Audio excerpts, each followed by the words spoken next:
सुप्रभात। मैं जगेंद्र राणा। आज की हमारी आध्यात्मिक चर्चा का विषय है नम्रता तथा स्वाभिमान। नम्रता तथा स्वाभिमान। ऊंचा उठना हो या महान बनना हो,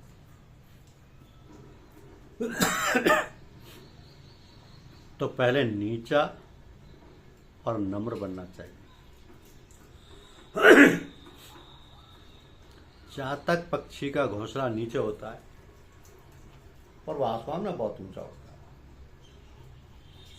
ऊंची जमीन में खेती नहीं होती, तो उसके लिए नीची जमीन चाहिए जहाँ पानी जम सके, तभी खेती हो सकती है। स्वयं को ज्यादा चतुर समझना उचित नहीं। कौवा खुद को कितना चालाक समझता है, वो कभी फंदे में नहीं फंसता। भय की तने का आशंका होते हुए जाता है।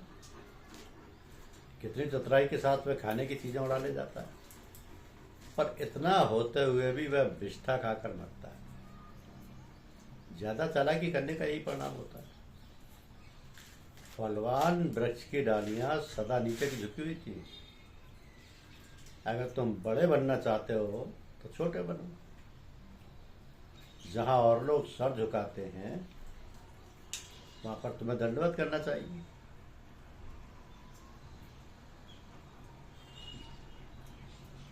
अहम भाव, आचार्यपन का अभिमान नहीं होना चाहिए। अज्ञान अवस्था में ही अहंकार रहता है, ज्ञान होने पर नहीं। जिसमें गर्व नहीं, उसी को ज्ञान लाभ होता है। बरसात का पानी नीची जमीन पर ही ठहरता है, ऊंची जगह पर ठहर नहीं पाता। तराजू का जो पलड़ा भारी होता है वो नीचे आ जाता है, और जो हल्का होता है वो ऊपर उठ जाता है। इसी तरह जो व्यक्ति गुणी और सामर्थ्यवान होता है, वो सदा नम्र और विनयशील होता है। मूर्ख ही झूठे अहंकार अभिमान से फूला रहता है। तो तूफान में उड़ने वाली झूठी पत्तल की तरह निरंकार और नम्र बनो। सुई में धागा पिरोना हो तो धागे को पहले ऐंठकर नुकीला बनाओ, ताकि उसमें रोए ना रहे, तभी वह सुई के छेद से जा सकता है। मन को ईश्वर में निमग्न करना हो तो दीन, विनम्र और सरल बनो। वासना रूपी रोए दूर करो। कुछ लोग विनय का ढोंग रचते हुए कहते हैं, मैं कीट हूं। इस प्रकार वह स्वयं को हमेशा कीट कहते कहते कुछ दिन बाद मनुष्य वास्तव में ही कीट की तरह दुर्बल बन जाता है। मन में कभी हीन भावना या हताशा नहीं होनी चाहिए। उन्नति के पथ पर हताशा बड़ा भारी शत्रु है।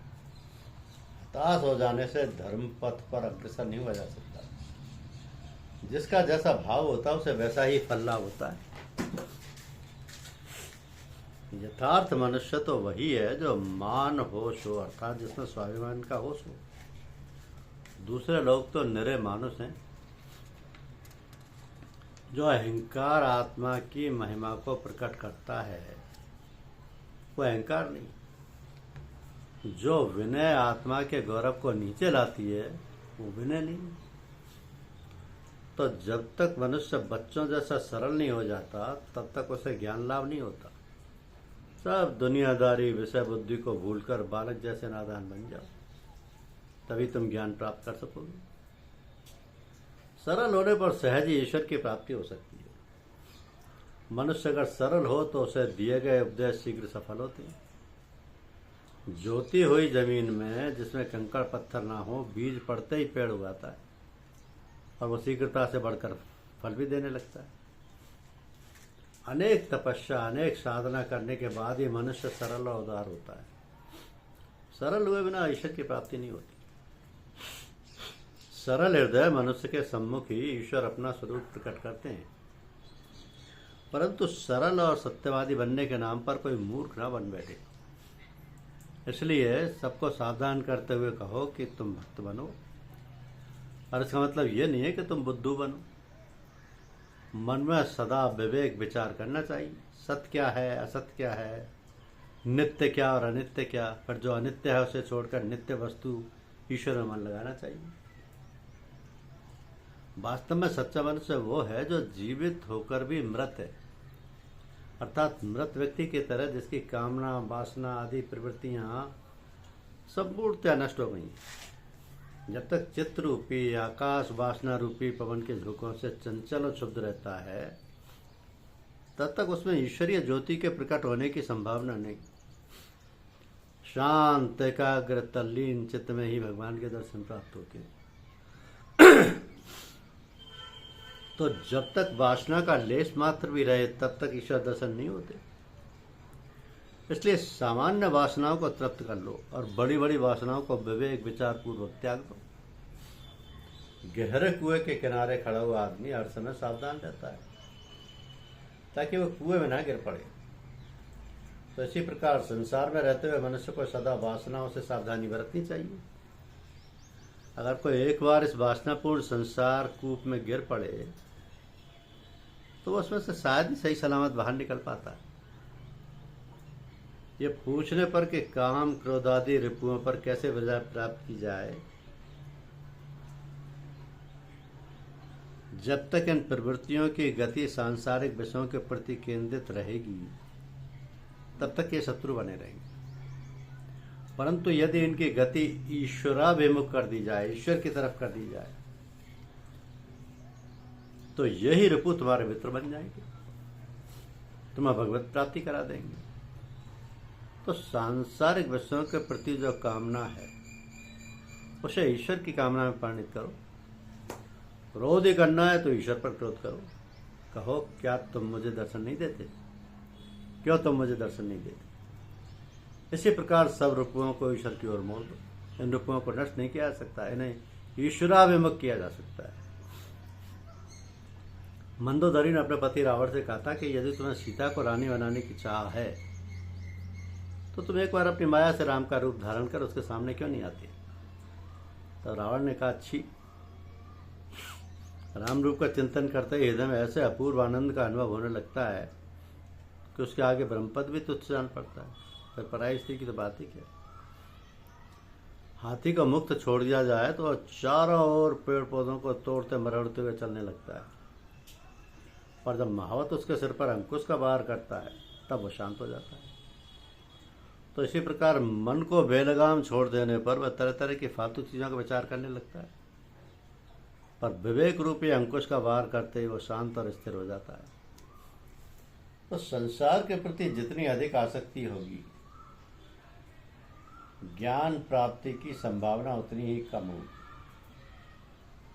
संसार शक्ति जितनी कम होगी, ज्ञान प्राप्ति की संभावना भी उतनी अधिक होगी।